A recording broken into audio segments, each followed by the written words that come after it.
Homem abandonou idosa cega em matagal. Cachorro caramelo apareceu. O motivo é chocante.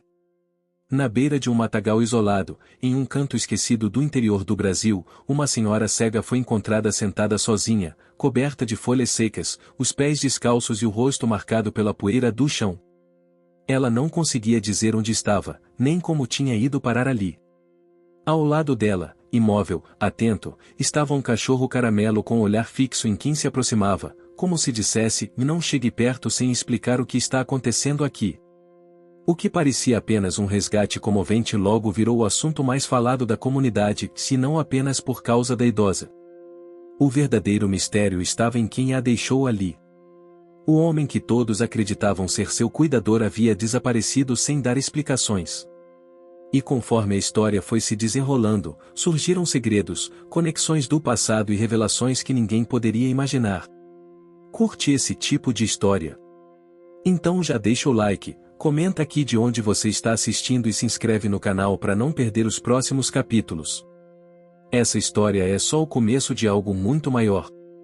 A manhã havia chegado abafada, com um ar denso de verão que parecia prender a respiração da pequena comunidade de São Jerônimo do Vale. As cigarras cantavam alto, e os galhos secos das árvores estalavam sob o sol. Era o tipo de dia em que até os pássaros evitavam bater as asas sem necessidade. Foi nesse cenário que tudo começou. Logo ao amanhecer, Dona Sebastiana, a parteira aposentada do vilarejo, ouviu latidos vindos do matagal atrás de sua propriedade. A princípio, ignorou, achando que fosse um dos muitos cães soltos da região. Mas os latidos não cessaram. Eram curtos, insistentes, quase urgentes, como se chamassem alguém. Quando os galos cantaram pela terceira vez, ela decidiu verificar. Com passos firmes, enfrentando as trilhas de mato seco e cipós emaranhados, Dona Sebastiana se deparou com uma cena que jamais esqueceria.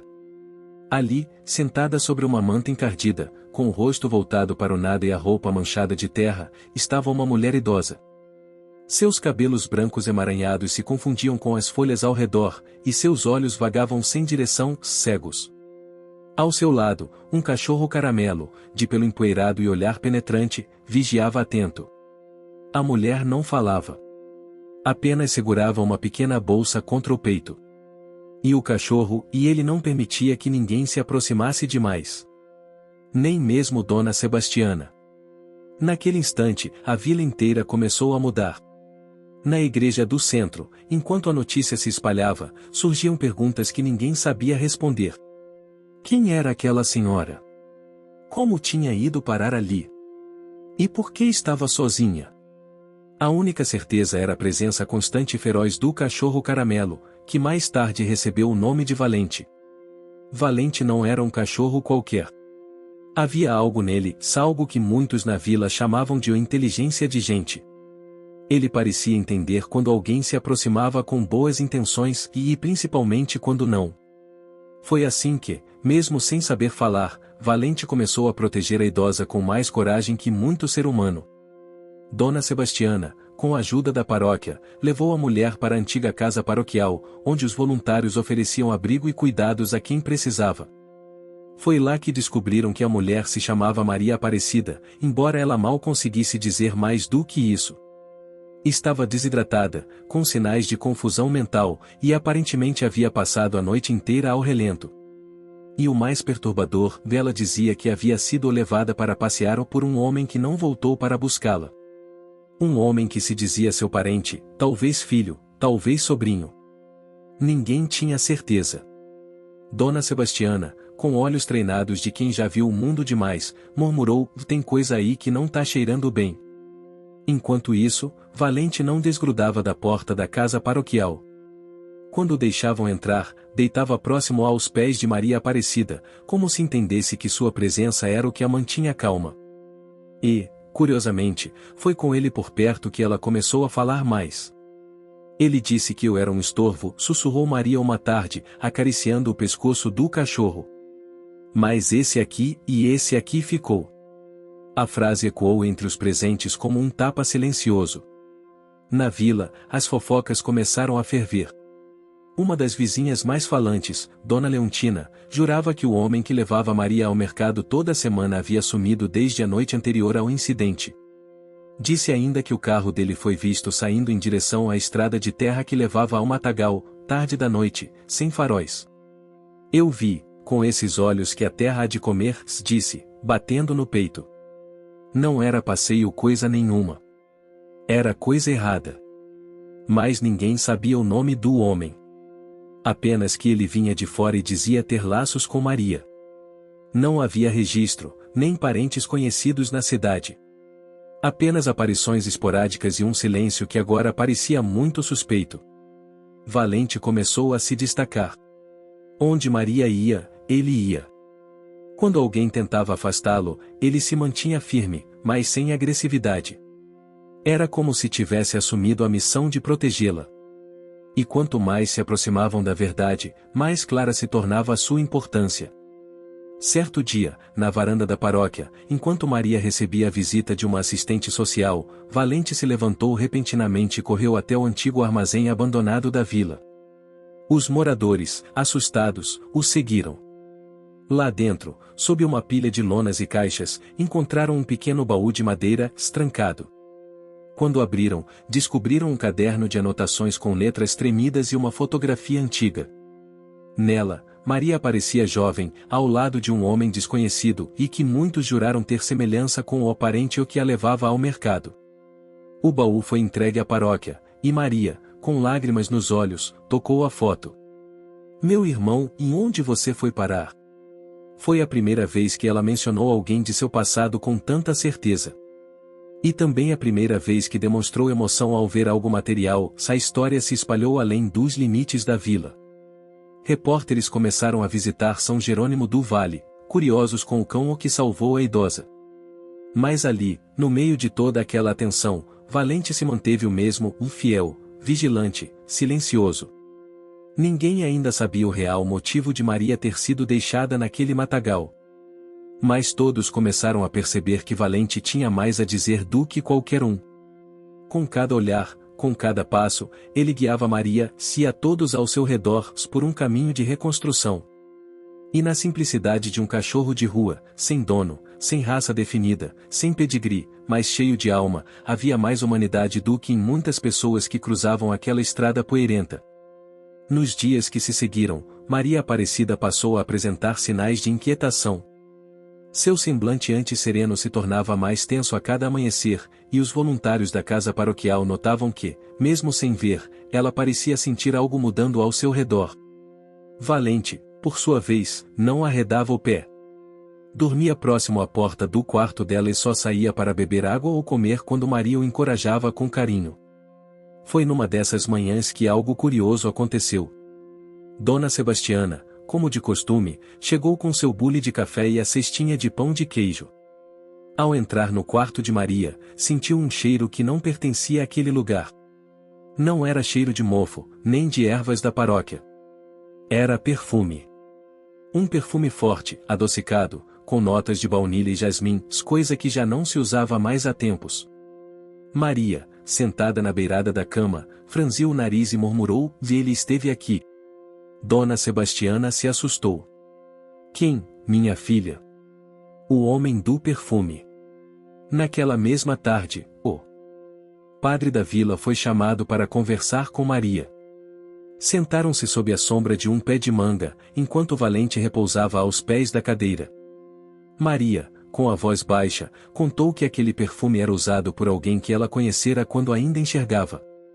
Um homem que costumava aparecer em sua casa nos anos 70, que dizia ser seu irmão perdido. Mas eu nunca soube se era verdade. Ele falava pouco, me trazia presentes. Depois sumia por anos. A memória dela estava voltando, ainda que em pedaços. E a presença de Valente parecia facilitar esse processo, como se, ao lado dele, ela se sentisse segura para lembrar. Enquanto isso, a vizinha Leontina, sempre atenta aos movimentos da comunidade, havia começado sua própria investigação. Com a ajuda de uma jovem professora que trabalhava na escola local, vasculhou arquivos antigos da paróquia e descobriu algo inesperado, um registro de batismo datado de 1963, com o nome de Maria Aparecida e, no campo de irmãos, o nome de um certo João Carlos Aparecido dos Anjos. Esse nome não aparece em mais nenhum lugar, comentou a professora, empolgada. E se o tal homem que a abandonou for esse João Carlos? Sugeriu Leontina, já formando teorias em sua cabeça. Na semana seguinte, um novo evento agitou a vila. Durante a missa de domingo, quando a pequena igreja estava lotada e o calor fazia os fiéis abanarem seus leques de palha, Valente entrou calmamente e se sentou aos pés do altar. O padre já se acostumara com a presença do cão e continuou a homilia. Mas quando começou a oração final, Valente se levantou de repente e latiu em direção à porta. Todos se viraram. Lá estava um homem alto, de camisa social amassada e olhar perdido. Entrou devagar, como se reconhecesse o lugar ou estivesse se escondendo nele. Maria, que estava sentada nas primeiras fileiras, virou lentamente o rosto em direção ao cheiro que invadia o ar. Eu conheço esse perfume, murmurou. O homem não disse seu nome. Alegou estar apenas de passagem e quis acender uma vela. Mas Valente, instintivamente, bloqueou sua aproximação de Maria. O clima ficou tenso. O padre interveio, pedindo calma. O homem se retirou logo em seguida, mas o estrago estava feito, o cheiro, o olhar e o silêncio deixaram todos desconfiados. Naquela noite, Maria teve um sonho. Sonhou com um cheiro de bolo de fubá, com o som de rádio antigo tocando uma canção de Clara Nunes, e com a risada de uma menina, talvez ela mesma. E no fundo desse sonho, havia um homem oferecendo uma caixa de presente. Ao abri-la, só havia uma frase escrita num bilhete: "Você me prometeu que nunca esqueceria." Ela acordou em prantos, agarrada ao pescoço de Valente, que lambeu seu rosto até que se acalmasse. Foi então que uma nova figura entrou na história. Camila, uma veterinária recém-chegada ao vilarejo, havia ouvido falar do cachorro-herói e quis conhecê-lo. Ao visitar a paróquia, ficou encantada com Valente e imediatamente notou algo curioso: esse cão já foi adestrado. Observem como ele responde a comandos de voz sem hesitar. Ele é inteligente demais para ser só um vira-lata de rua. Camila começou a trabalhar com Valente em pequenas sessões, e, com paciência, passou a decifrar seus comportamentos. Foi ela quem primeiro percebeu que Valente reagia de forma estranha ao nome o João Carlos. Quando ouviu esse nome, ele rosnou suavemente, não como um cão agressivo, mas como alguém que se lembrava de algo ruim. Os dias foram passando, e Maria começou a cantarolar uma antiga canção popular. Era uma música sobre reencontros e promessas, que ela dizia ter ouvido na infância. A letra, no entanto, tinha um detalhe curioso: falava de uma fita vermelha amarrada no pulso como símbolo de proteção. Valente, certo dia, apareceu com um pedaço de fita vermelha enrolado no pescoço. Camila, surpresa, perguntou aos voluntários se alguém havia colocado aquilo ali. Ninguém soube dizer. A hipótese mais provável era que ele a encontrara e a pegara do antigo baú, onde estavam os pertences antigos de Maria. Coincidência? Talvez. Mas foi o suficiente para reacender as suspeitas. Valente conhecia o passado de Maria de alguma forma. Certo fim de tarde, quando o sol pintava de dourado os telhados de barro da vila, Maria pediu para caminhar até o coreto da praça. Com a ajuda de Camila e o apoio do padre, ela foi levada até lá. Valente andava ao lado, atento como sempre. Ao chegar, ela sentou-se no banco e inalou profundamente. Aqui eu dançava quando era moça. Valente latiu suavemente e deitou aos seus pés. A memória, ainda que parcial, voltava em ondas. E com cada passo, Maria se reaproximava de si mesma, se Valente continuava sendo o elo entre o que foi e o que ainda poderia ser. Enquanto a vila buscava entender o papel daquele homem misterioso, o vínculo entre a idosa e o cachorro se fortalecia. Ele não apenas a protegia, como parecia guiá-la de volta para dentro de sua própria história. E quanto mais ela lembrava, mais perto chegava de uma verdade guardada a 7 chaves.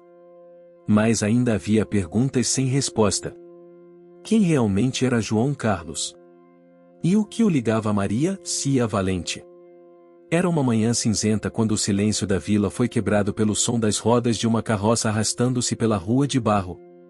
A garoa fina tornava o chão escorregadio, mas isso não impediu Maria Aparecida de pedir que a levassem até a casa onde, segundo alguns moradores mais antigos, ela havia vivido antes de sumir por anos. A casa estava trancada. Tinha janelas de madeira rachada, cortinas velhas penduradas de um só lado e o portão enferrujado rangia ao menor toque. Estava do mesmo jeito há muito tempo. Vizinhos comentavam que o parente de Maria aparecia de vez em quando para cuidar do jardim, mas ninguém o via entrando. Era como se a casa estivesse suspensa no tempo. Valente parou diante do portão e não quis passar. Seus pelos se arrepiaram e ele rosnou baixo, quase imperceptível. Maria, que sentia os movimentos do cão melhor do que qualquer um, segurou firme sua guia e perguntou: Você também sente, né, menino? Que essa casa guarda coisa que ninguém quer lembrar. Camila, a veterinária, que havia acompanhado o pequeno grupo, se aproximou da porta e tentou abri-la com uma chave que fora encontrada no fundo do baú da paróquia, entre fotos antigas e recortes de jornal. A chave entrou, mas não girou. Trancada. Dona Sebastiana, sempre prática, murmurou: Tem coisa aí que não tá deixando essa casa abrir. Mas não é só fechadura, não. É promessa antiga que foi esquecida. Enquanto discutiam como conseguir entrar legalmente, Camila teve uma ideia. Ela sugeriu conversar com o cartório da cidade vizinha, onde talvez houvesse registros da propriedade. Valente, impaciente, começou a cavar com as patas junto ao batente da porta, levantando poeira e folhas secas. Foi aí que ele encontrou uma segunda chave, enterrada sob uma pedra. Com a nova chave em mãos, a porta finalmente se abriu. O cheiro de mofo e lembranças antigas escapou da casa como se estivesse preso havia décadas. O interior era escuro, silencioso, com móveis cobertos por lençóis. Um rádio antigo em cima da cômoda, uma moldura virada para baixo, e, na parede da sala, um relógio parado às 15h47. Maria foi guiada até o sofá. Assim que sentou, levou a mão à almofada e sussurrou: Eu já estive aqui. Valente farejou cada canto, até parar diante de um armário de madeira no fundo do corredor. Sentou-se. Olhou para Camila. E esperou. Ela entendeu o recado e abriu. Dentro, havia caixas com papéis antigos, receitas de remédios, cartas desbotadas, e uma pasta com o nome de Maria Aparecida escrito em letra tremida. Camila pegou com cuidado e levou para a paróquia para examinar com mais calma. Enquanto isso, os rumores aumentavam. A volta de Maria à antiga casa despertou lembranças nos mais velhos da vila. Uma senhora de 80 anos, chamada Benedita, procurou o padre e contou que se lembrava de um jovem que morava com Maria por um tempo. Ele dizia ser irmão, mas eu nunca vi documento. Sempre achei o jeito dele estranho, educado demais, formal demais. A gente achava que era enfermeiro, ou algo assim. O padre, intrigado, reuniu as informações. O nome João Carlos só começava a surgir com frequência nas histórias antigas, mas ninguém sabia exatamente de onde ele vinha. Camila, ao investigar os documentos da pasta, encontrou algo que ninguém esperava: um contrato de interdição, assinado há mais de 20 anos, com o nome de Maria Aparecida como interditada e João Carlos como responsável legal. O mais chocante? O documento não era oficial. Faltavam assinaturas, carimbos, e havia trechos apagados com corretivo. Dona Sebastiana, ao ver o papel, resmungou: e isso foi forjado. Esse homem controlou a vida dela como quis. A descoberta causou indignação na vila. A paróquia organizou uma reunião com os moradores para discutir como ajudar Maria a recuperar legalmente sua liberdade. E, pela primeira vez em muitos anos, o povo de São Jerônimo do Vale se uniu por uma causa comum. No meio disso tudo, Valente começou a agir de forma estranha. Em uma noite chuvosa, desapareceu por horas. Camila, desesperada, o procurou com uma lanterna na mão e os olhos marejados. Encontrou-o encharcado, diante da antiga estação de trem, farejando uma mala velha jogada entre os trilhos abandonados. Dentro da mala havia roupas masculinas, uma foto rasgada, onde só restava a metade de um rosto, e uma fita cassete com o nome ou Aparecida ou escrito com caneta azul. A fita foi levada para o único rádio cassete ainda funcionando da vila, pertencente à dona Leontina. Ao apertarem o play, ouviram uma voz masculina, pausada, recitando: Você prometeu que nunca me deixaria. Mas você esqueceu. Eu nunca esqueci. Eu voltei por você. Maria ouviu a gravação em silêncio.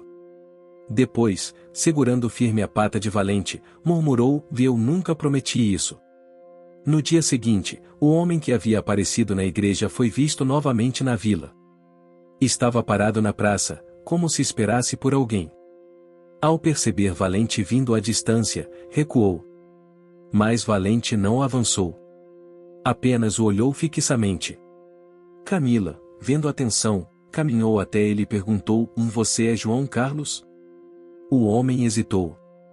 Olhou para Maria ao longe, depois para Valente, e respondeu: Não. Mas eu o conheci. Camila exigiu que ele explicasse. O homem contou que seu nome era Sérgio, e que conhecera João Carlos em um abrigo de idosos desativado. Disse que João Carlos cuidava de uma mulher cega e falava dela com obsessão, como se ela lhe devesse algo. E que, antes de desaparecer, João Carlos teria lhe entregado uma mala e dito: Um dia você vai entender. A revelação deixou todos em choque. Se aquele homem não era João Carlos, onde estava o verdadeiro? E por que usava o nome dele? As perguntas ficaram no ar, mas uma coisa era certa: Valente conhecia o cheiro de João Carlos. E o homem da praça, embora soubesse da história, não era quem ele procurava. Naquela noite, Maria pediu para dormir com a janela aberta. Disse que queria sentir o vento no rosto e o cheiro da terra molhada. Quando eu era moça, isso me lembrava quem eu era. Valente deitou-se ao lado da cama, e pela primeira vez, suspirou profundamente, como se também estivesse cansado de guardar tantos segredos. A vila dormiu com a sensação de que estavam perto de uma verdade maior. Uma verdade que não dependia de documentos nem de testemunhos, mas de cheiros, de memórias, de silêncios guardados em malas velhas e fitas esquecidas. E de um cachorro caramelo que nunca abandonou quem precisava dele. As manhãs em São Jerônimo do Vale tinham um ritmo próprio. Os sinos da igreja marcavam as horas, os galos competiam entre si e os moradores varriam as calçadas de tijolos vermelhos enquanto colocavam cadeiras na varanda para aproveitar a brisa. Mas nos últimos dias, havia um ar diferente no vilarejo. Um sentimento de expectativa, como se todos aguardassem por algo prestes a emergir do passado. Maria Aparecida estava mais desperta. Desde que a antiga casa fora reaberta, fragmentos de sua memória começaram a surgir com maior clareza. Pequenos flashes de infância, músicas que cantava com a mãe na cozinha, um quintal com cheiro de sabão de cocô. E sempre, ao seu lado, Valente, agora oficialmente chamado assim por toda a vila. Camila, que se tornara mais que uma veterinária naquela história, acompanhava Maria com dedicação. Era como se as peças do passado da idosa, da história do cachorro e dos boatos sobre João Carlos estivessem todas ligadas por um fio invisível. Um fio que Valente, de algum modo, parecia puxar com seus instintos certeiros. No café da manhã daquele dia, Maria teve um impulso incomum. Enquanto o padre servia bolo de milho e suco de caju, ela disse: Quero voltar para a escola. Todos se entreolharam. A escola havia sido reformada há poucos anos, transformada em um centro comunitário. Lá funcionava também um pequeno museu de objetos antigos, e mais recentemente, um arquivo com documentos históricos do vilarejo. O que Maria queria ali? Preciso tocar nos ladrilhos, disse, como se aquilo fizesse sentido completo em sua cabeça. E assim, no início da tarde, lá estavam Maria, Camila, Valente e Dona Sebastiana diante da velha escola. A porta de madeira já fora trocada, mas o corredor principal mantinha o chão original, de ladrilhos hidráulicos azuis e brancos, gastando-se com o tempo. Ao tocar os ladrilhos, Maria respirou fundo. Aqui, eu dançava nas festas juninas. Ele também vinha. Trazia pipoca e doce de abóbora. Mas nunca ficava até o fim. Camila sentou ao lado dela no banco de madeira. Quem, Maria? João, ou pelo menos era o nome que ele dizia. Mas meu coração sempre dizia que ele escondia algo.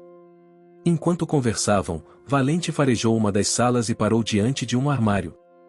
Não rosnou, nem latiu. Apenas se deitou com o focinho encostado à madeira. Dentro do armário, entre papéis de aulas antigas, havia uma caixa de papelão. Dentro dela, um diário infantil, de capa florida e páginas soltas. Ao abrir o diário, Camila encontrou algo precioso, várias anotações escritas à mão, com datas entre 1972 e 1975. O nome na primeira página era Cida A, ou o diminutivo de Maria Aparecida. As entradas no diário misturavam relatos de festas, tarefas escolares e menções a um visitante misterioso. Hoje ele veio de novo. Trouxe uma boneca, mas não quis ficar. Disse que tinha que voltar para o quarto dele no hospital. Ele me chamou de irmãzinha. Eu perguntei de onde ele me conhecia, e ele só sorriu. A diretora disse que não era para confiar em estranhos, mas ele tem olhos tão tristes, às vezes acho que ele sabe coisas sobre mim que nem eu lembro. As palavras da pequena Cida davam indícios de algo mais profundo. Alguém se aproximara dela na infância fingindo ser irmão ou parente, mas as evidências de laço familiar eram frágeis. Parecia haver uma obsessão disfarçada de cuidado, e um jogo psicológico silencioso que se arrastava há décadas. Com o diário em mãos, Camila, Maria e Valente voltaram à paróquia. Lá, o padre os esperava com mais uma notícia importante. Sérgio, o homem que dizia ter conhecido João Carlos, retornará ao vilarejo e estava disposto a contar mais. Reuniram-se na sala de leitura. Sérgio, visivelmente abalado, explicou que durante um tempo trabalhou como assistente em uma clínica de repouso onde João Carlos fora internado após um colapso emocional. O homem dizia que ao perderá sua família e carregava uma foto rasgada com a imagem de uma mulher, justamente a mesma encontrada na mala na estação de trem. Segundo Sérgio, João Carlos dizia que ela havia prometido cuidar dele para sempre, mas o esquecera. E que ele jurara fazer com que ela lembrasse, custasse o que custasse. Camila perguntou o que ele quis dizer com isso, mas Sérgio apenas respondeu, dele falava como se ela fosse uma promessa quebrada.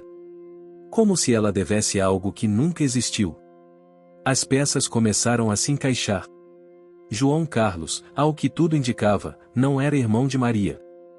Era alguém com distúrbios emocionais, que criou uma história de laços familiares para justificar sua presença em sua vida. Alguém que se infiltrou em sua rotina, conquistou sua confiança e depois, quando ela perdeu a visão, passou a controlar tudo ao redor dela. Foi nesse ponto que Maria foi isolada. Deixou de frequentar a igreja, a feira, as festas da vila. E quando todos pensaram que ela havia se mudado para outra cidade com um parente, na verdade, ela fora escondida. Mas onde estava João Carlos agora? Valente teve a resposta. Naquela mesma noite, durante a última missa da novena, quando as luzes estavam baixas e as velas tremeluziam com o vento, Valente se levantou do canto do altar e saiu correndo. Camila o seguiu, instintivamente. Ele correu pelas ruas escuras da vila, cruzando a ponte de madeira atrás da escola, até parar diante de uma cabana antiga, escondida entre as árvores, uma construção abandonada usada há décadas como depósito de ferramentas. Lá dentro, em meio ao cheiro de madeira úmida, havia uma cama improvisada, livros espalhados e papéis colados nas paredes com fotos antigas de Maria, bilhetes, cópias do diário infantil, e registros médicos com o nome de João Carlos. Tudo indicava que ele estivera ali. Que assistia de longe, talvez acreditando que ainda tinha algum controle. Camila chamou o padre e os voluntários.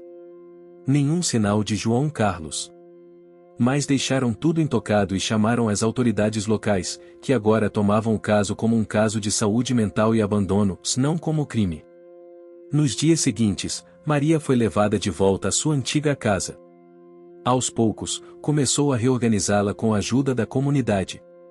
As cortinas foram trocadas, o jardim replantado, e os ladrilhos do banheiro, que estavam rachados, substituídos por novos, mas com o mesmo desenho que ela lembrava da infância. Valente escolheu dormir ao lado da cama dela, como sempre. Era como se soubesse que a parte mais escura da história tinha sido enfrentada. Maria, em uma tarde de domingo, sentada sob a sombra do pé de caju, pegou na mão de Camila e disse: se não fosse ele, eu ainda estaria presa num mundo que não era meu. O valente? Ele me ensinou a confiar de novo. Me protegeu. E mesmo sem falar, nunca me deixou sozinha. Camila sorriu. Ele é um herói. E você também. Com a ajuda da comunidade, Maria entrou com um pedido legal para restabelecer sua identidade como pessoa independente. A paróquia organizou uma festa para comemorar sua nova fase de vida. Teve música, bolo de milho, quadrilha improvisada, e até uma faixa com a frase "Bem-vinda de volta, Cida". Valente ganhou um lenço azul no pescoço e uma medalha feita à mão, um guardião da vila. E ali, no meio do povo que a tinha por esquecida, Maria voltou a sorrir.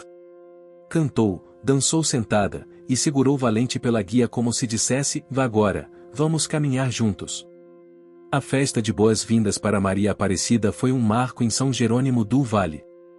As ruas foram enfeitadas com bandeirinhas feitas de tecido reaproveitado, os sinos da igreja tocaram 3 vezes seguidas, uma tradição antiga usada apenas para anunciar acontecimentos extraordinários, e o povo se mobilizou como não se via há décadas. Para os mais velhos da vila, ver Maria novamente no coreto da praça, vestindo um vestido florido, óculos escuros e de braço dado com Valente, era como se uma parte da história local tivesse sido restaurada. Ela, que por anos fora apenas um nome murmurado em histórias desconexas, agora era presença viva, dona da própria memória. Valente, o caramelo herói, tornou-se ainda mais querido. Recebeu um cantinho no museu comunitário com uma foto sua, uma tigela de cerâmica feita pelos alunos da escola e um pequeno mural com bilhetes das crianças: obrigado por cuidar da Dona Maria, você é o melhor cachorro do mundo. Mas a calmaria seria breve. Na semana seguinte, uma chuva forte caiu sobre a vila. Trovões ecoaram pelas montanhas, e as árvores dançaram com o vento impiedoso. Durante a tempestade, Maria dormia tranquilamente em sua casa reformada. Valente, como sempre, vigiava do lado de sua cama. Por volta das 3 da manhã, um som agudo invadiu a escuridão. Um clique, seguido de um estalido metálico. Valente se levantou num pulo, farejou o ar e correu até a porta da sala. Estava destrancada. Camila, que havia dormido na casa para cuidar de Maria após uma pequena crise emocional nos dias anteriores, acordou com os passos do cão. Foi atrás dele, pés descalços no chão frio, e notou que a porta havia sido entreaberta, mas não havia ninguém do lado de fora. Do outro lado da rua, sob a fraca luz de um poste antigo, uma figura coberta por uma capa preta observava. Era impossível ver o rosto. Mas Valente rosnou. O mesmo rosnado baixo, contido, que ele emitia sempre que sentia o cheiro do passado. Na manhã seguinte, vestígios do visitante foram encontrados no jardim. Pegadas. Uma delas com uma leve inclinação, sugerindo que a pessoa mancava. No canteiro de margaridas que as crianças tinham plantado, um objeto deixado propositalmente, um pequeno rádio de pilha. Valente sentou-se ao lado do rádio e latiu 2 vezes. Camila o examinou com cuidado. Estava sujo de barro, mas funcionava. Quando ligaram o rádio, apenas chiado. Mas ao ajustar a frequência, uma gravação começou. Você prometeu que ficaria até o fim. Eu esperei. Eu voltei. E ainda estamos ligados, Cida. Você não me esqueceu. Eu sei que não. Maria ouviu em silêncio, os dedos apertando o braço da cadeira. Ele está aqui, Camila. Ele nunca foi embora. O padre decidiu então que algo precisava ser feito. Não poderiam esperar que João Carlos, ou quem quer que fosse essa figura, agisse novamente. Propôs que criassem uma força-tarefa comunitária para entender os movimentos do estranho. Foi então que surgiu a ideia de buscar mais informações na casa de repouso abandonada, onde João Carlos teria vivido segundo Sérgio. A casa, localizada em um distrito vizinho chamado Capela dos Anjos, estava fechada há anos, mas ainda guardava documentos nos arquivos municipais. Com a autorização da prefeitura, Camila, Sérgio, o padre e Valente foram até lá numa manhã fria de quarta-feira. Capela dos Anjos parecia um lugar esquecido pelo tempo. A casa de repouso ficava no alto de uma colina, cercada por mata e por uma cerca de ferro retorcida. A estrutura, ainda de pé, exalava um cheiro de umidade, mas não estava completamente abandonada. Ao entrarem, perceberam que alguns quartos haviam sido usados recentemente. No antigo escritório, entre caixas e pastas, encontraram um caderno de anotações médicas com o nome de João Carlos. Dentro, relatos de episódios de delírio, confusão entre realidade e fantasia e, principalmente, obsessão com uma mulher chamada o Irmã Cida. Paciente afirma que precisa corrigir um erro do passado. Acredita que foi esquecido propositalmente por sua irmã, que o internou quando criança. Não há registros de. O que você está achando dessa história? Deixe seu comentário e me conte de onde você está assistindo. Não se esqueça de se inscrever no canal. Fique até o final, tem uma palavra surpresa esperando por você. Parentesco confirmado. Outro trecho dizia: um paciente apresenta comportamento obsessivo. Copiou o diário de infância de uma mulher que acredita ser sua irmã. Alega que precisa fazer ela se lembrar de uma promessa feita aos 5 anos. Camila sentiu um arrepio. Ele reconstruiu a infância dela na cabeça dele. A revelação foi devastadora. João Carlos, ao que tudo indicava, era um órfão com um histórico grave de abandono e trauma. Em algum momento, cruzara com Maria ainda criança, idealizara um laço familiar e, com o tempo, substituir a realidade por sua fantasia. Mais que perigoso, era um homem ferido demais para reconhecer limites. Mas o mais inquietante era onde ele estava agora. E o que planejava? Na volta para São Jerônimo, Valente latiu incessantemente ao passar pela entrada de um velho celeiro nos arredores da vila. Camila pediu ao motorista que parasse. O local, há tempos inutilizado, era usado por agricultores para guardar ferramentas antigas. Mas agora havia sinais recentes de atividade. Dentro do celeiro, encontraram algo que tirou o ar de todos: uma parede inteira coberta com recortes de jornal, fotos de Maria Aparecida e desenhos infantis, todos colados com fita adesiva. Em destaque, uma frase escrita com letras recortadas: ela me prometeu. Vou fazer ela lembrar. No chão, uma tigela de comida de cachorro, a mesma marca que Maria costumava comprar. E um cobertor velho que, segundo Dona Sebastiana, pertencia à casa da idosa nos anos 80. João Carlos não só estava por perto. Ele estava voltando à infância inventada.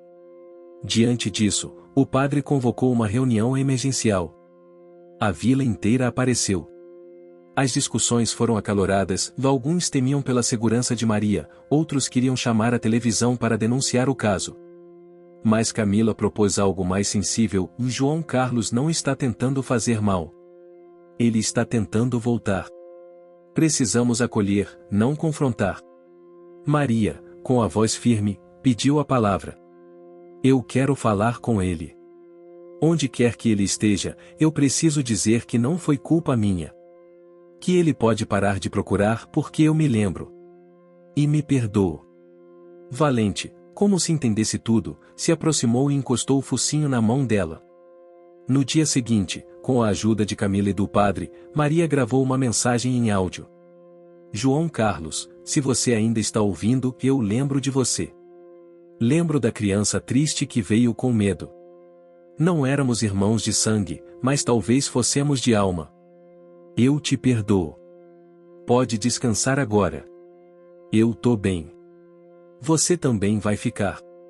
A mensagem foi transmitida numa frequência local, usada antigamente pelos moradores para avisos comunitários. A gravação foi colocada também dentro do velho rádio de pilha, e deixada no celeiro, junto com o cobertor dobrado e uma pequena caixa com doces de abóbora, os favoritos de Maria na infância. 3 dias depois, o cobertor havia desaparecido. A caixa, vazia. E dentro do rádio, um papel: obrigado por lembrar. Agora eu posso ir. A vila nunca mais teve notícias de João Carlos. Camila acredita que ele tenha seguido para outra cidade, talvez em busca de tratamento ou, quem sabe, de outra vida. Maria não quis saber mais.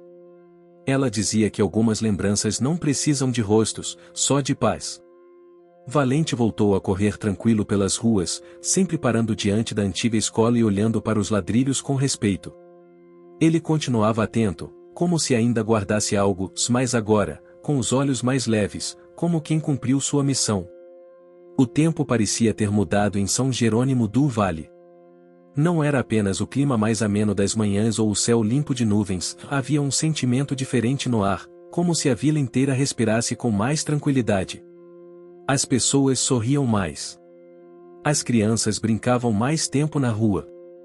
E nas missas de domingo, até os fiéis mais silenciosos pareciam cantar com mais força. A presença de Maria Aparecida novamente integrada à comunidade simbolizava mais que uma volta ao lar, era a cura de uma ausência sentida, mas nunca explicada.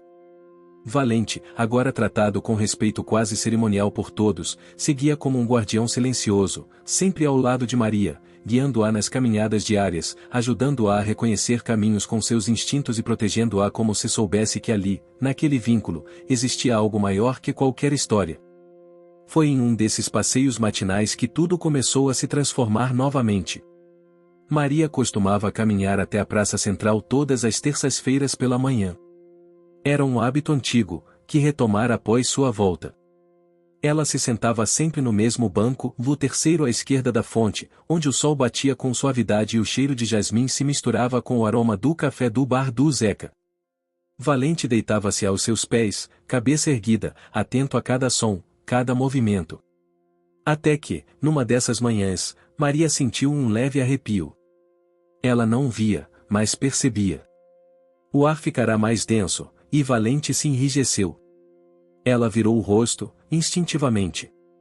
Tem alguém me olhando, né, Valente? O cachorro latiu uma vez. Um latido curto, seco. E voltou a se deitar. Mas os pelos do seu dorso estavam eriçados. Naquela tarde, Camila trouxe uma notícia inesperada. Apareceu alguém novo na vila. Um homem. Ninguém o conhece. Se apresentou como professor aposentado, disse estar viajando por cidades históricas para escrever um livro. Se hospedou na pousada da dona Nair. Mais, e mais? Perguntou o padre. Mas parece saber muito sobre Maria. Disse que já ouvirá falar dela antes. Que veio por curiosidade. O novo visitante chamava-se Teodoro, um homem de meia idade, voz pausada e olhos penetrantes. Não usava capa, não mancava, não se escondia. Conversava com todos, comprava pão na padaria, assistia à missa e sentava-se na praça, justamente no banco em frente ao de Maria. Valente o observava de longe. Não rosnava. Mas também não se aproximava. Certo dia, enquanto Maria descansava sob a sombra da árvore, Teodoro se aproximou devagar. Com licença, é a senhora Maria Aparecida? Ela virou o rosto na direção da voz. Depende, quem pergunta? Teodoro. Vim de longe. Sempre quis conhecer essa vila. Gente diz que aqui moram histórias que ninguém teve coragem de escrever. Maria sorriu. Histórias não precisam ser escritas para existirem. Algumas vivem nos cheiros, nos sons e em cachorros como esse aqui. Valente se levantou. Não latiu. Apenas ficou entre os dois, como se delimitasse o espaço. Nas semanas seguintes, Teodoro tornou-se mais presente. Começou a visitar o centro comunitário, leu todos os arquivos sobre a vila e mostrou interesse especial pelo diário de Cida encontrado na antiga escola. Camila, desconfiada, começou a observá-lo. E foi assim que ela notou algo estranho. Teodoro escrevia em cadernos antigos, mas sempre no canto da praça onde a sombra da árvore cobria sua caligrafia. E nunca deixava ninguém ler. Numa manhã de quinta-feira, quando ele se ausentou da praça por causa de uma forte chuva, Camila aproveitou para se aproximar do banco onde ele sempre se sentava.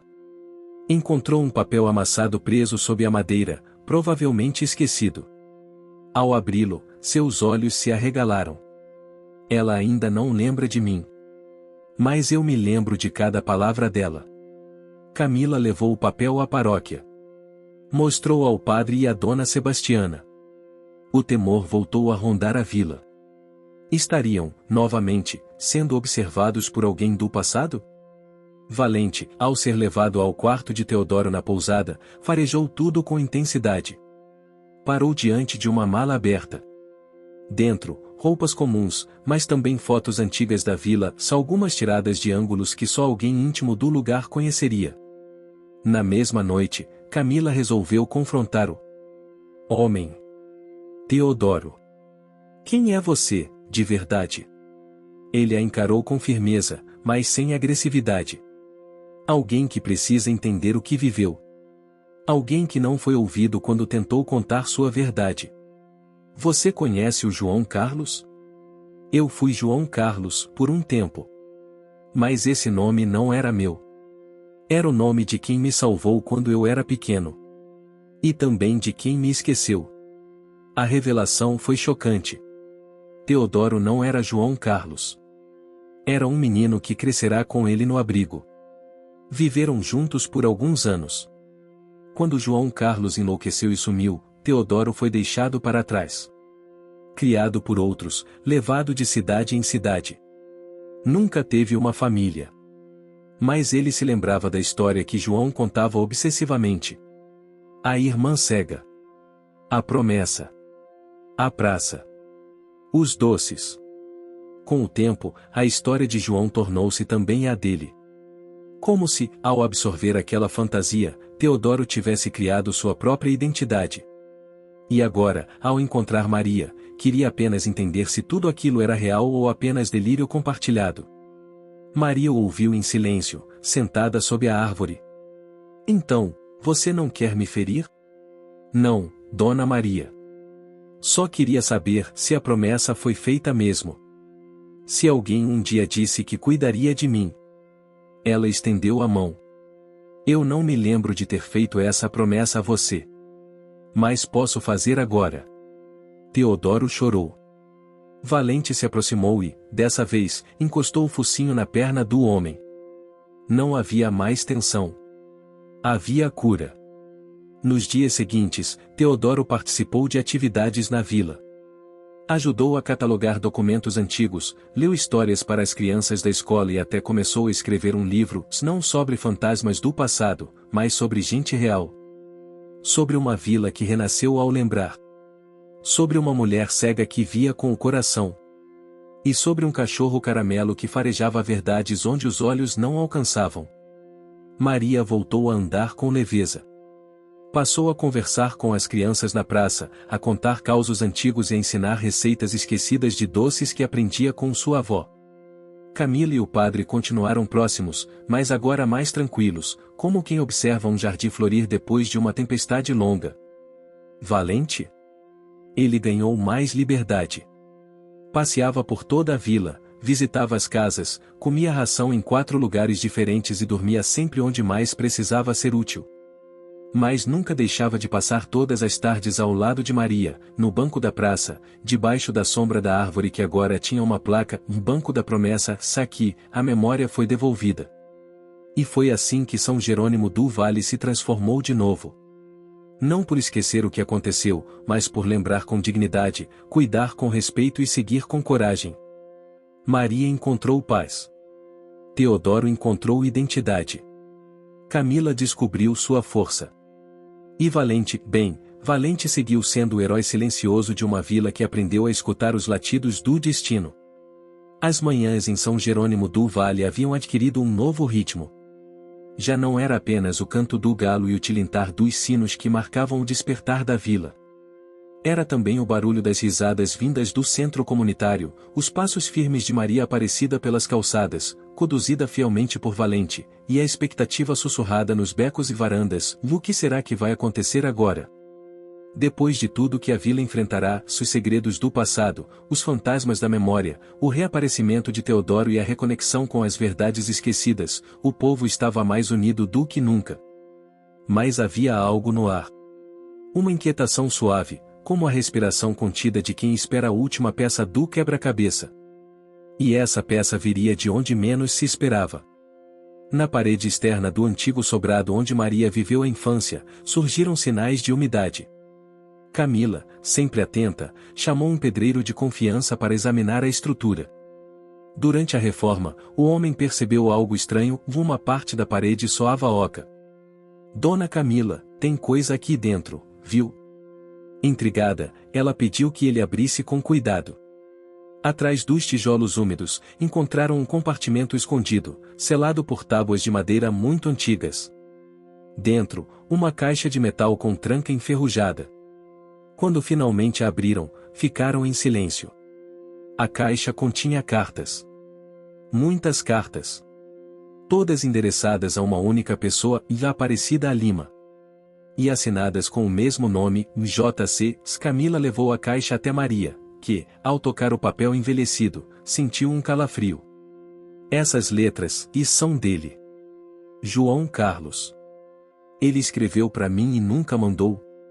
Parece que escondeu as cartas aqui. Ou talvez alguém as tenha escondido por ele. Com a ajuda de Teodoro, começaram a ler o conteúdo.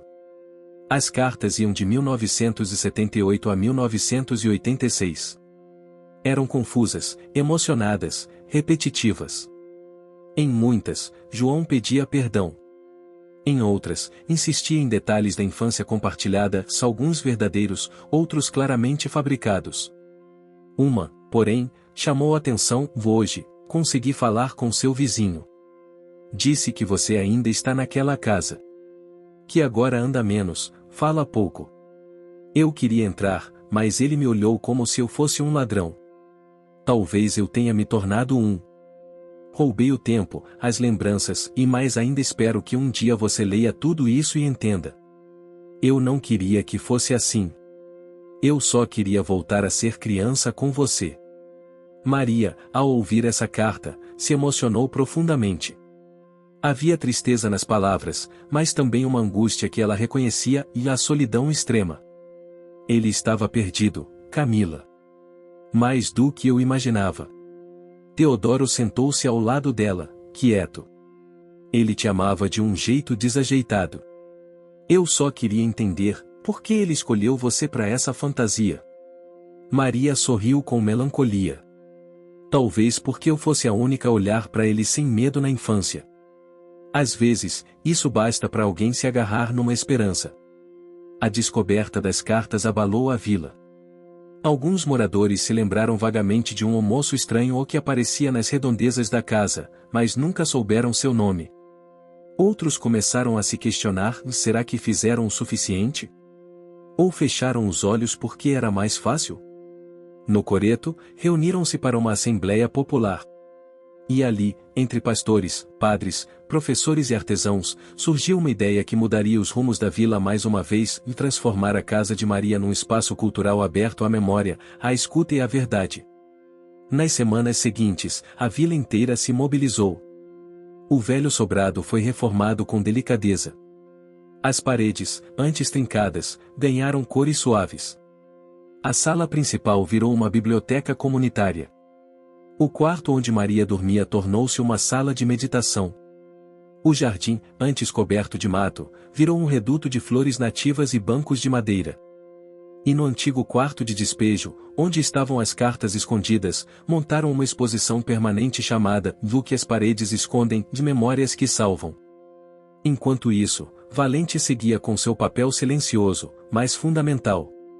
Durante as obras, ele circulava entre os trabalhadores, deitava-se nas portas como se avaliasse a energia dos espaços, e rosnava quando algo lhe parecia fora de ordem. Era como um fiscal do coração da casa. E foi ele quem alertou para algo que ninguém tinha percebido: uma abertura no piso da antiga cozinha. Durante uma tarde de sábado, Valente começou a cavar, insistentemente, num canto próximo ao fogão a lenha. Camila tentou impedi-lo, mas Maria ouviu e disse: deixa ele, filha. Ele sabe o que faz. Valente escavou até revelar uma tampa de madeira. Quando abriram, encontraram um alçapão estreito com uma escada curta. Era uma espécie de porão. Lá dentro, um baú. O baú continha objetos da infância de Maria, um par de sapatinhos vermelhos, um livro de orações infantil com dedicatória da avó, e uma fita de cabelo azul. Ela tocou os itens com as mãos trêmulas. Eu pensei que isso tivesse se perdido. Lembro do cheiro do sabão que minha avó usava quando lavava meu vestido azul. Valente sentou ao lado do baú, como se também sentisse o cheiro. Os objetos foram incorporados à exposição, e a casa passou a receber visitantes de cidades vizinhas. Historiadores, psicólogos, estudantes e curiosos vinham ouvir a história de Maria e de Valente. O centro se tornou um símbolo de resistência da memória e de acolhimento de traumas não nomeados. A prefeitura, emocionada com o impacto do projeto, instituiu o primeiro Festival da Memória Viva, com apresentações artísticas, leituras de cartas, dramatizações e homenagens a pessoas que enfrentaram o esquecimento. Valente foi eleito patrono simbólico do festival, com direito à faixa e tudo. Mas a história ainda guardava surpresas. Numa tarde de céu dourado, chegou uma carta para Maria, trazida por um rapaz de mochila surrada. Disse que encontrou a carta num sebo em outra cidade, dentro de um livro antigo com uma dedicatória, para Cida, que me deu olhos quando eu só via sombras. A carta era de João Carlos. Mais diferente das anteriores, essa parecia recente.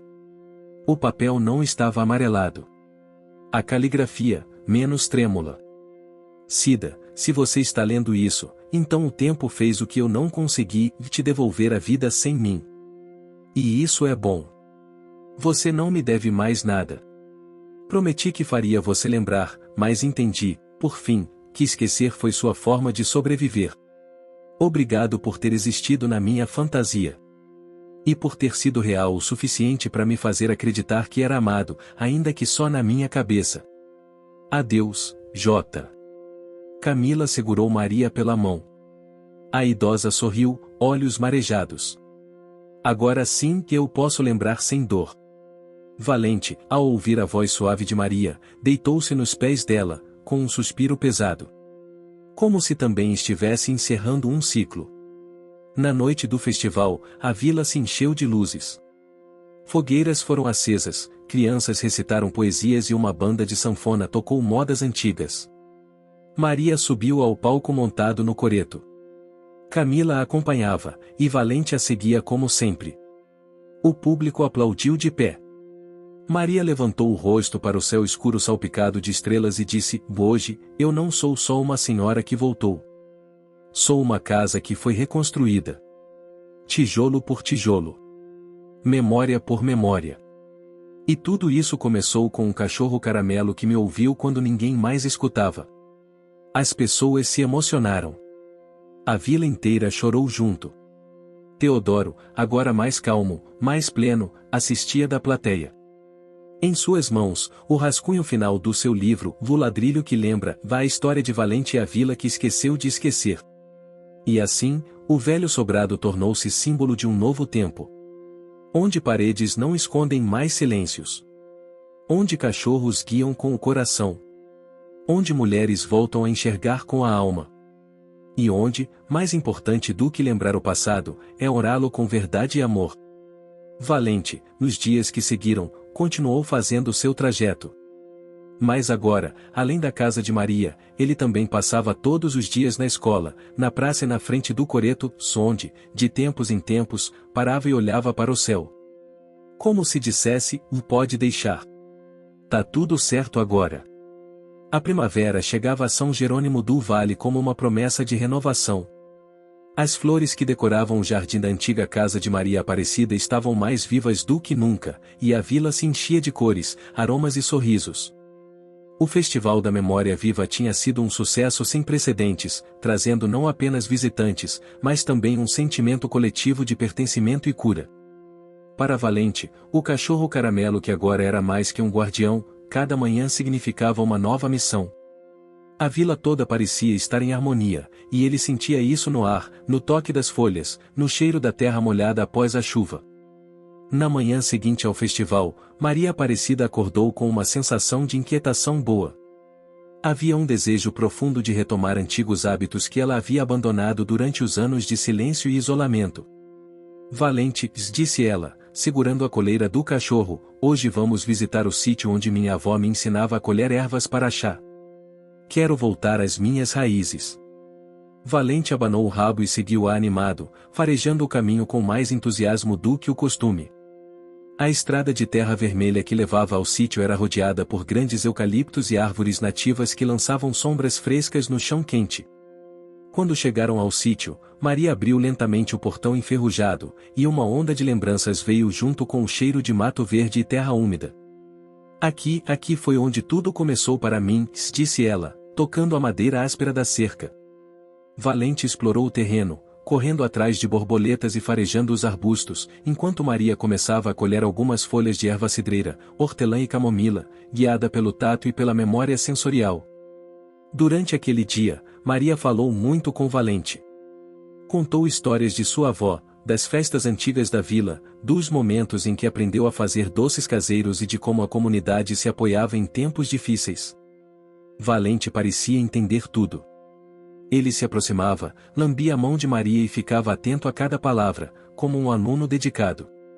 De volta à vila, Camila estava empenhada em preparar uma surpresa para Maria, um evento especial na escola, onde as crianças aprenderiam sobre as plantas medicinais e os saberes populares que estavam quase desaparecendo.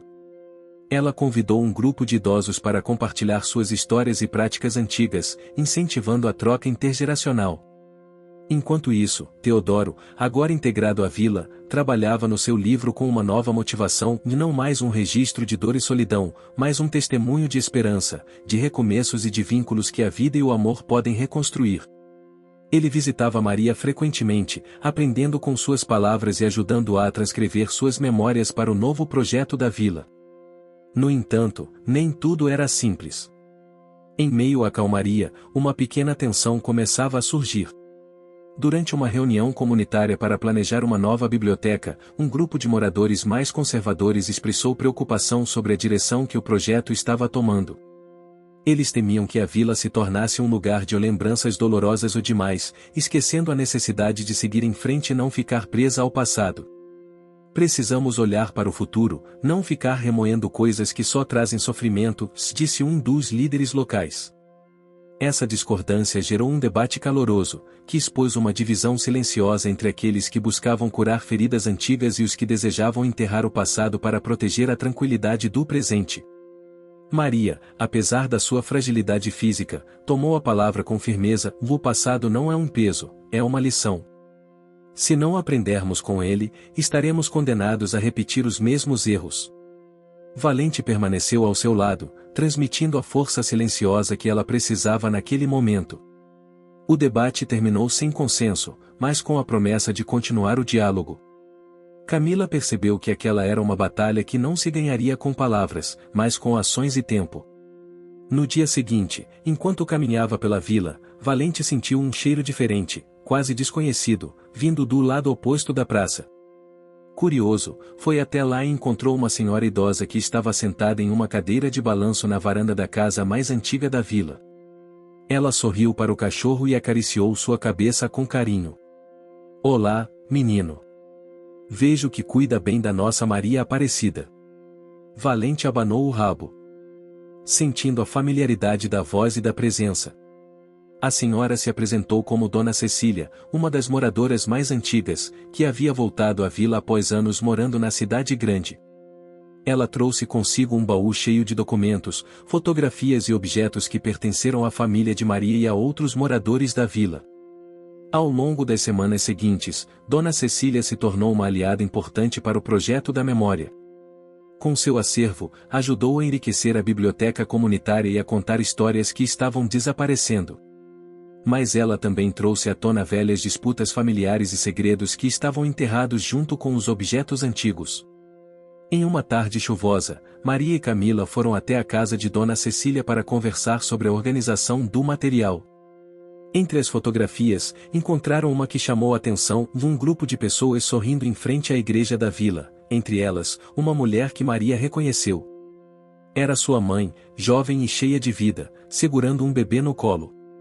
A imagem despertou em Maria uma mistura de emoções e alegria, saudade e um vazio profundo. Valente percebeu o desconforto dela e se deitou ao seu lado, encostando a cabeça em seu colo. Maria suspirou e falou, quase para si mesma: eu nunca soube muito sobre ela. Nunca tive respostas. Talvez, agora, seja a hora de procurar. Com o apoio de Dona Cecília, Camila e Teodoro, Maria decidiu iniciar uma busca pelas origens de sua mãe. Uma jornada que poderia trazer respostas e novos mistérios. Entretanto, as dúvidas, as incertezas e os medos não deixavam de rondar a vila.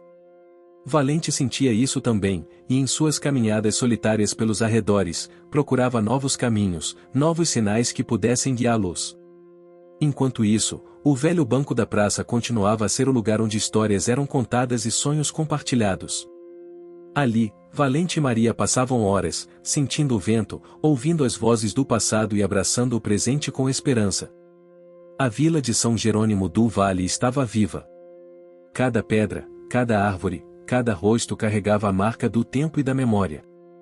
E no centro disso tudo, um cachorro caramelo mostrava que, às vezes, é preciso apenas um coração fiel para nos guiar de volta para casa. O outono já começava a colorir as árvores de São Jerônimo do Vale com tons dourados e vermelhos, trazendo uma atmosfera quase mágica para a vila. O ar estava mais fresco, mas também carregava uma certa ansiedade, como se todos soubessem que algo importante estava prestes a acontecer, embora ninguém pudesse definir exatamente o que. Maria Aparecida sentia essa tensão como um nó no peito. A busca pelas origens de sua mãe, iniciada com a fotografia encontrada no acervo de Dona Cecília, começava a ganhar forma e a mexer com lembranças antigas e sentimentos guardados há muito tempo. Na manhã seguinte, Maria acordou cedo, com a mente cheia de perguntas. Valente, como sempre, estava a seu lado, farejando o ar, atento às mudanças sutis que só os cães conseguem perceber. Valente, acho que estamos perto de algo, disse Maria, enquanto se preparava para o dia. Não sei o que, mas sinto isso. Valente deu um latido suave e seguiu-a pela estrada de terra, como se confirmasse o instinto da dona.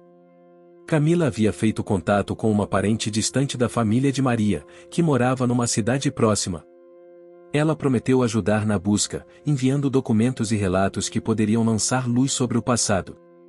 Enquanto esperavam as respostas, Maria, Camila, Dona Cecília e Teodoro decidiram organizar um encontro na biblioteca comunitária para reunir mais histórias da vila, na esperança de encontrar pessoas que tivessem informações ou memórias esquecidas. O dia do encontro foi marcado por um céu nublado e uma leve garoa. Ainda assim, muitos moradores apareceram, trazendo fotografias, objetos antigos e relatos emocionados. Uma senhora de voz trêmula, sentada no canto, se apresentou como Lourdes, que havia vivido na vila durante a infância de Maria e de sua mãe. Lourdes contou que a mãe de Maria, conhecida como Dona Helena, havia desaparecido misteriosamente quando a menina era muito pequena. Segundo ela, havia boatos de que Helena teria se envolvido com pessoas que não eram bem vistas na vila, o que levou ao seu afastamento. Mas Lourdes afirmou com firmeza que Helena sempre teve um coração bondoso e lutava para proteger a filha das dificuldades que enfrentava. Maria ouviu tudo com atenção, sentindo uma mistura de tristeza e esperança. Até então, o nome de Helena era uma sombra vaga em sua vida, uma incógnita difícil de desvendar. Agora, parecia que aos poucos ela começava a ganhar forma, como uma silhueta emergindo da névoa do passado. Valente permaneceu ao lado de Maria durante todo o encontro, como um escudo silencioso contra as emoções turbulentas. Mas algo inesperado aconteceu. Entre as pessoas presentes, um homem de olhar penetrante se aproximou. Era alguém que poucos conheciam, mas que carregava consigo uma aura de mistério. Ele se apresentou como José Carlos, um antigo amigo da família, e disse ter guardado durante anos cartas e diários que poderiam ajudar Maria a entender o que realmente aconteceu com sua mãe. Maria sentiu um frio na espinha. As iniciais do nome dele eram iguais às assinaturas das cartas que encontraram no antigo sobrado. Seria ele o mesmo João Carlos que escrevia aquelas cartas de amor confusas e arrependidas? José Carlos entregou a Maria um envelope amarelecido e, com voz baixa, explicou: eu guardei isso tudo por muito tempo. Não porque quisesse esconder, mas porque não sabia como enfrentar a verdade. Agora, acho que você está pronta para ler. Nas semanas seguintes, Maria, com o auxílio de Camila e Teodoro, mergulhou na leitura das cartas e diários.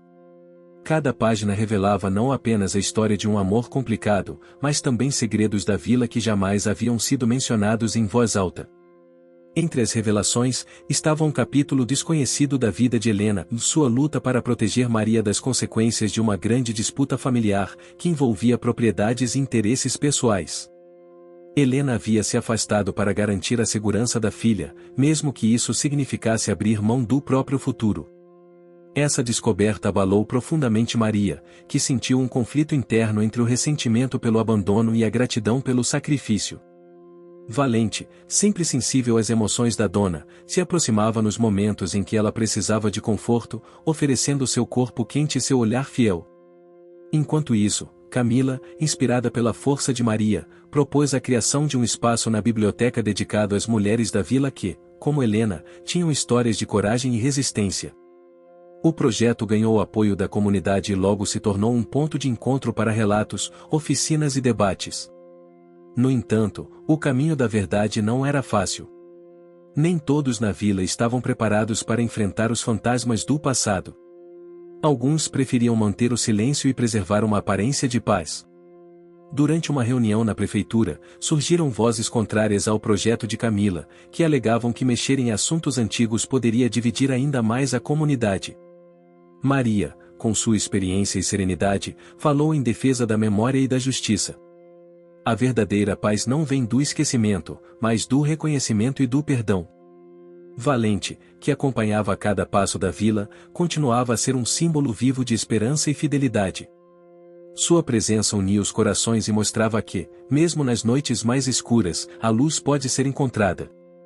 Em um dia ensolarado, Maria decidiu visitar novamente o sítio da avó, agora com um sentimento diferente. Lá, sentada sob a sombra de uma árvore, ela abriu uma das cartas mais recentes de João Carlos. As palavras falavam de perdão, de reconciliação e da esperança de que a memória pudesse ser transformada em força para o futuro. Valente deitou-se ao lado dela, como se entendesse que aquela era uma etapa importante de cura. A vila seguia seu caminho de transformação, entre encontros, descobertas e desafios. Maria, Camila, Teodoro e Valente tornaram-se pilares de uma comunidade que aprendia a se reerguer a partir das suas próprias raízes. O coração de Maria, que um dia esteve ferido e solitário, agora batia com a força da vida que renasce, impulsionada pelo amor e pela verdade. O inverno começava a se despedir, deixando para trás as manhãs frias e o céu carregado de nuvens cinzentas que se dissipavam lentamente. Em São Jerônimo do Vale, o sol brilhava com uma luz suave, quase como um símbolo do renascimento que tomava conta da vila. As ruas estavam mais vivas, as vozes mais alegres, e os corações mais abertos para o que o futuro reservava. Maria Aparecida sentava-se na varanda da casa, observando Valente correr pelos jardins floridos. O cachorro Caramelo, agora parte inseparável da vila e da vida dela, trazia consigo uma energia contagiante. O pelo dourado refletia os raios do sol, e seus olhos brilhavam com a sabedoria que só a experiência da vida pode trazer. Naquele dia especial, a comunidade estava reunida para a inauguração oficial da nova biblioteca e centro cultural, fruto de meses de trabalho, dedicação e sonhos compartilhados. O espaço, batizado com o nome de Helena, homenageava não apenas a mãe de Maria, mas todas as mulheres que, ao longo das gerações, haviam lutado para manter viva a história e a alma da vila. Maria caminhava lentamente até o palco improvisado na praça central, onde seus amigos e vizinhos já aguardavam. Entre eles, Camila, Teodoro, Dona Cecília, Lourdes e o próprio José Carlos, que vinha se tornando uma peça-chave na reconstrução das memórias perdidas.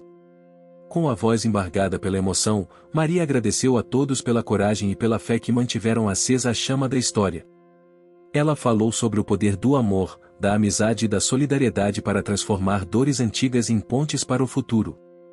Quando tudo parecia perdido, disse ela, foi a presença de Valente, nosso amigo de quatro patas, que nos mostrou que a lealdade e a esperança existem, mesmo nos momentos mais difíceis. Que ele seja sempre símbolo do que somos capazes de reconstruir juntos. Valente sentiu o chamado e se aproximou, abanando o rabo e recebendo carinhos de todas as mãos estendidas. Era como se ele entendesse que aquela era a coroação de uma longa jornada. No decorrer daquele dia, a vila se encheu de risos, abraços e música. Crianças corriam livremente pelos campos, enquanto os idosos contavam suas histórias sob a sombra das árvores, agora vestidas com o colorido alegre do fim da estação. A festa, no entanto, não apagava as lembranças dolorosas, mas as transformava em forças. Cada relato compartilhado, cada lágrima e sorriso, eram tijolos na construção de um novo capítulo para São Jerônimo do Vale. Maria, olhando para o horizonte, sentiu o coração leve.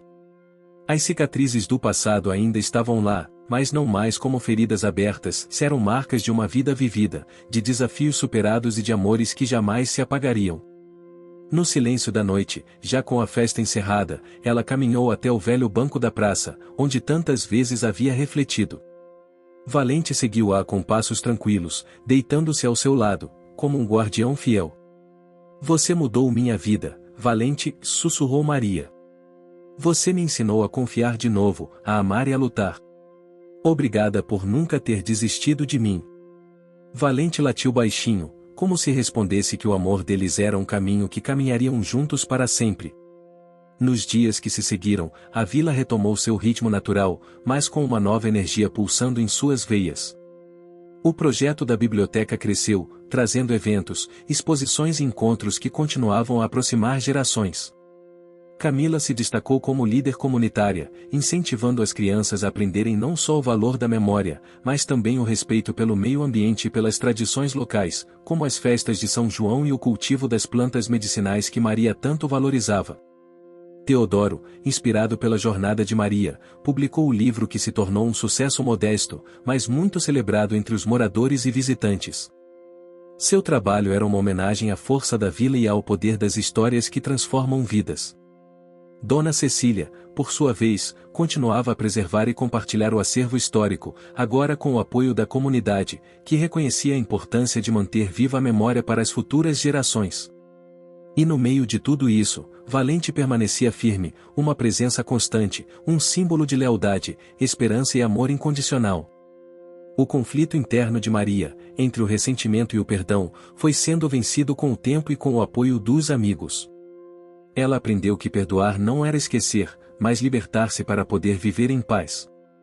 Valente, mesmo com seus instintos e naturezas caninas, parecia compreender o valor desse aprendizado e fazia questão de mostrar, com gestos simples, que a vida é feita de segundas chances.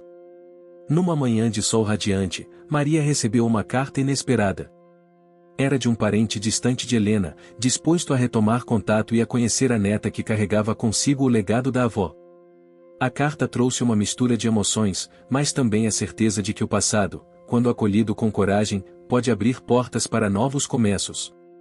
Nos dias que vieram, Maria e Valente se tornaram ainda mais próximos, caminhando pelas trilhas da vila, agora repletas de flores, histórias e novos sonhos. Valente não era mais apenas um cachorro caramelo de rua, ele era o coração pulsante daquela comunidade, o elo entre as gerações e a prova viva de que, mesmo nas horas mais difíceis, a amizade verdadeira pode salvar vidas e transformar destinos.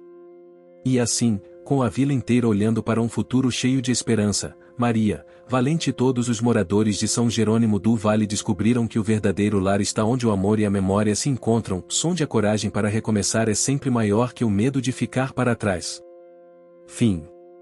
Você chegou até aqui? Então comente o fé, curta e compartilhe. Aproveite e inscreva-se no canal para não perder mais histórias incríveis. Sua ajuda é importante. Até a próxima história.